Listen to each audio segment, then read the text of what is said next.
few years ago, they discovered the Higgs boson. Who knows who the Higgs boson is? Okay, some of you. Now, the Higgs boson, right, was a particle they found. They observed this particle. Now, originally, they said, look, in the early stages of the universe, particles had no mass. But the Higgs field was switched on. Someone switched it on. Don't know who. Well, we know who, but just play with the idea for a while just to get you excited, yeah? Someone switched the Higgs field on, and the Higgs field gave particles mass apart from the photon, right? So it gave particles mass. Now they found the particle that made up the Higgs field.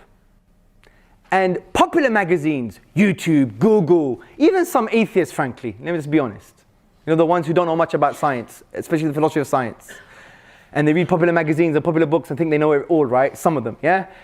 Those types, they were like, oh, they found the God particle. That's what they called it, the God particle. I had Muslims emailing me saying, oh my God, my faith has hit the floor because they found the God particle. It had really nothing to do with God.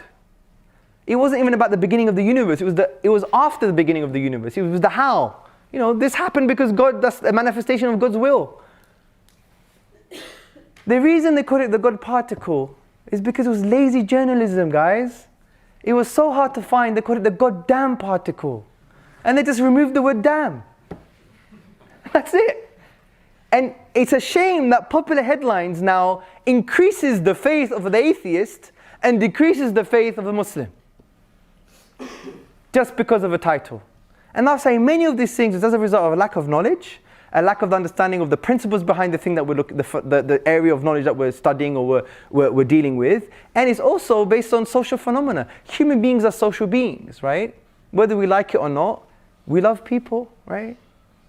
Not all the time, but generally speaking, we like to be around. Look at today, you're around a bunch of people. So, and the social norm is developed as a result of our need to belong and our need to feel certain. This is called informational social influence and normative social influence.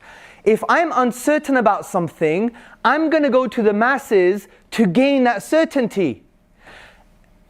Conversely, if I'm certain about something but I have a need to belong, I may give up my beliefs just to adopt your beliefs because it's the consensus or it's the masses. That's how you manipulate societies, right? That's the social norm. We have a need to belong and we have a need to feel certain. And that's why in your intellectual and spiritual journey, just try and ask yourself questions without your phone and think and just, meditate upon your own self and introspect. As the Quran says, think within yourself. وَفِي أَنفُسِكُمْ أَفَلَا تُبْصِرُونَ. And in themselves do they not see? Reflect and ponder.